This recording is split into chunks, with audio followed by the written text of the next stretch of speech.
নজর রাখবো পরবর্তী সংবাদে। বৈঠকে বসলেন দেশের প্রধানমন্ত্রী নরেন্দ্র মোদী এবং প্রতিরক্ষা মন্ত্রী রাজনাথ সিং।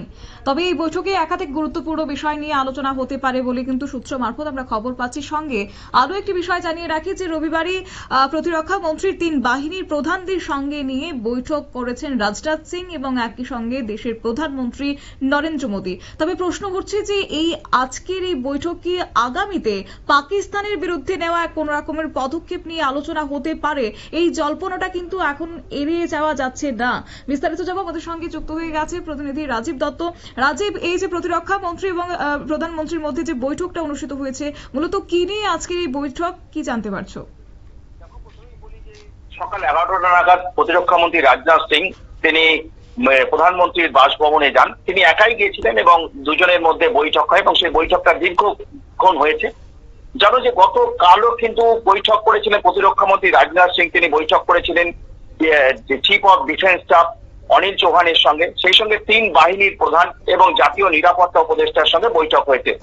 এর আগে আমাদের যে অল পার্টি মিটিং, সমস্ত বিরোধী দলগুলোর যে বৈঠক হয়েছে সেই বৈঠক তিনি করেছিলেন এবং সেটা সংসদ ভবনে বৈঠকটা হয়েছিল এবং বিরোধী দলগুলোকে যেমন তিনি জানিয়েছিলেন সরকার কি কি করছে, মানে পাকিস্তানের বিরুদ্ধে কি কি পদক্ষেপ তারা নিয়েছে, সরকার নিয়েছে এবং সেই সঙ্গে তারা কি চাইছেন, তাদের মতামত কি, সেই সমস্ত বিষয়গুলো নিয়ে আলোচনা হয়েছিল এবং সেক্ষেত্রে বিরোধী দলগুলো তারা প্রত্যেকেই কিন্তু সমর্থন করেছে যে সরকার যে সিদ্ধান্ত নেবে সেই সিদ্ধান্তের সঙ্গে তারা তার সহমত এবং সরকারকে তারা সমর্থন করবে এবং তারাও চাইছে যে পাকিস্তানের বিরুদ্ধে একটা বড় ধরনের পদক্ষেপ করা হোক এবং এই সমস্ত বিষয় নিয়ে সম্ভবত রিপোর্ট করতে প্রধানমন্ত্রীর কাছে তিনি বৈঠক করেছিলেন। কারণ প্রধানমন্ত্রী তো তাকে জানাতে হবে যে 3 বাহিনী তারা কিরকম প্রস্তুতি নিয়েছে, তারা কি বলছেন, কারণ বাহিনীর মতামতটা অত্যন্ত জরুরি এবং সেই সঙ্গে আরো বেশি জরুরি কিন্তু বিরোধী দলগুলো তারা কি চাইছে। অর্থাৎ এই সমস্ত বিষয় নিয়ে আলোচনা করতে প্রধানমন্ত্রীর সঙ্গে তিনি একান্তে আলোচনা করেছেন। যেটা দেখো, রাজনাথ সিং কিন্তু আগেই বলেছেন যে যারা এই ঘটনা ঘটিয়েছে হামলাকারী এবং যারা হামলাকারীদের ইন্ধন দিচ্ছে তাদের দুজনের বিরুদ্ধেই কিন্তু ব্যবস্থা হবে।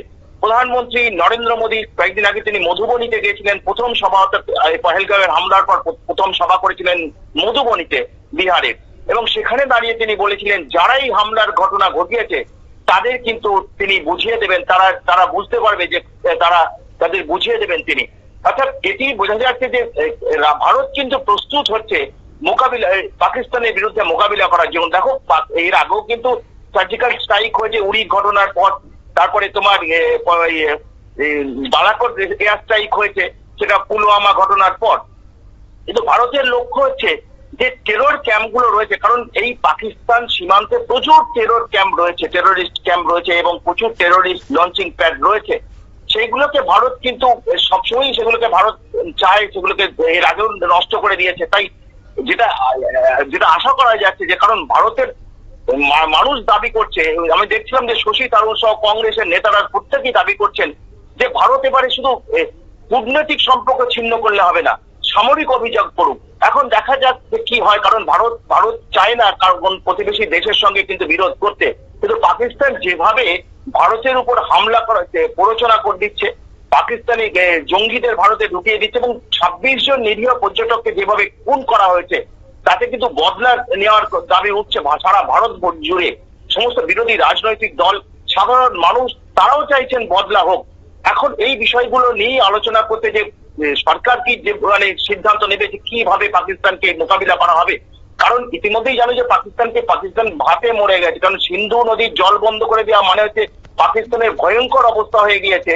সেখানে গরমকালে তারা জল পাচ্ছে না, মানে হাহাকার উঠে গেছে পাকিস্তান জুড়ে।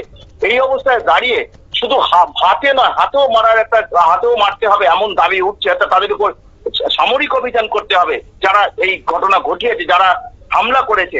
এখন এই সমস্ত বিষয়গুলো নিয়ে আলোচনা করতে কেন্দ্রীয় প্রতিরক্ষা মন্ত্রী রাজনাথ সিং তিনি আলোচনা করেছেন। তিনি জানিয়েছেন বিস্তারিত যে সামরিক বাহিনীর তারা প্রধানরা কি বলছেন এবং এই বৈঠকে কিন্তু জাতীয় নিরাপত্তা উপদেষ্টাও ছিলেন। অর্থাৎ সমস্ত বিষয়গুলো নিয়ে একটা পদক্ষেপ, কিভাবে পরবর্তী পদক্ষেপ পাকিস্তানের বিরুদ্ধে নেওয়া হবে, কারণ পাকিস্তানের বিরুদ্ধে 5 দফা পদক্ষেপ নেওয়া হয়েছে, তাতেই কিন্তু পাকিস্তান টালমাটাল। তার মধ্যে ধরো যেটা আমি বলছিলাম যে সিন্ধু নদীর জল না দেওয়া। রাজীব, কি শোনা যাচ্ছে? আমার দুঃখিত, আমাদের যোগাযোগ বিচ্ছিন্ন হচ্ছে। তার মধ্যে জানিয়ে রাখি যে প্রধানমন্ত্রী নরেন্দ্র মোদী এবং একই সঙ্গে প্রতিরক্ষা মন্ত্রী রাজনাথ সিং তারা বৈঠকে বসেছেন এবং যে খবর আমরা পেয়েছি যে সকাল 11টা নাগাদই প্রধানমন্ত্রীর বাড়িতে যান প্রতিরক্ষা মন্ত্রী। রবিবারই প্রতিরক্ষা মন্ত্রী বৈঠক করেন সিডিএস অনিল চৌহান, স্থল সেনা এবং নৌসেনা, পাশাপাশি বায়ুসেনা প্রধানদের সঙ্গে। তবে এই বৈঠকে উপস্থিত ছিলেন জাতীয় নিরাপত্তা উপদেষ্টা অজিত ডোভাল। পেহেলগাঁওয়ের হামলার পর পাকিস্তানের বিরুদ্ধে 5 দফা পদক্ষেপ নিয়েছে ইতিমধ্যেই ভারত সরকার। তবে আগামী দিনে পাকিস্তানের বিরুদ্ধে আরো কি কঠোর ব্যবস্থা নেওয়া যায় সেই নিয়ে কিন্তু বৈঠক হয়েছে বলেও কিন্তু জানা যাচ্ছে। তবে এই অবস্থায় দাঁড়িয়ে ভারতের পরবর্তী পদক্ষেপ কি হবে সেই নিয়েও একটা আলোচনা হয়েছে বলেও কিন্তু সূত্রের খবর। নিয়ে নিচ্ছি ছোট্ট একটি বিজ্ঞাপন বিরতির সঙ্গে থাকুন।